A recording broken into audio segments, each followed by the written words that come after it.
Statistically speaking, I shouldn't have made it, but I did, because I am a product of the American dream, which makes me the fiercest defender of freedom, opportunity, and American exceptionalism. Well, that's Kelvin King, and he's already thrown his hat into the Georgia Senate race, first Republican to do so, and he joins us now. Kelvin, welcome to the show. You know, I got to say, you've got a very impressive resume. You went from Air Force vet, you own a large construction business, but what makes you think that you'd be a better representative for the people of Georgia than the two senators representing the state now? Yes, Charles, thanks for having me. And yes, you know, I am a graduate of the Air Force Academy, a proud veteran, a successful businessman. But what I'm also a product of the American dream. You see, I was born to a 15-year-old mother, raised in a single-parent home. We didn't have a whole lot. We struggled.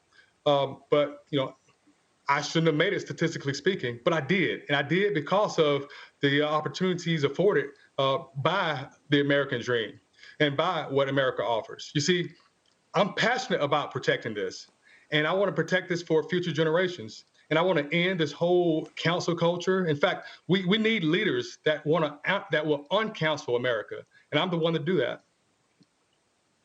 You know, Kelvin, so many people born in your circumstances, you know, are told they can't make it. You know, I mean, we're going to hear next Wednesday at the State of the Union that instead of them making it on their own, the government will provide for them, because it's just they just can't do it. They've been born so deep and so far into poverty that, you know, whatever it is, the education system, the opportunities, there'll be claims of racism.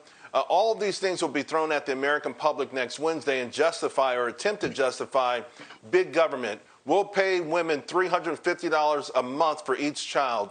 We'll pay for this. We'll pay for that. You don't do it. How does that backfire in your mind? Someone like you who had to learn to pull themselves up by its bootstraps, but was able to do it against the backdrop of America.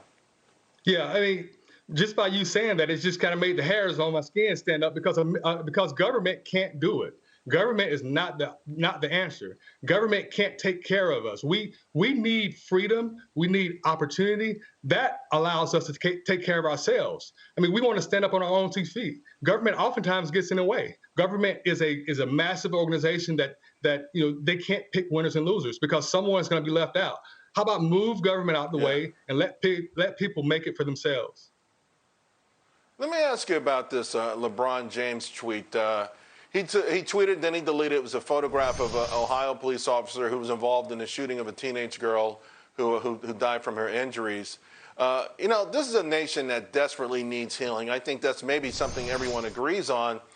And you see very few influential people, very few politicians even trying to help us in that direction.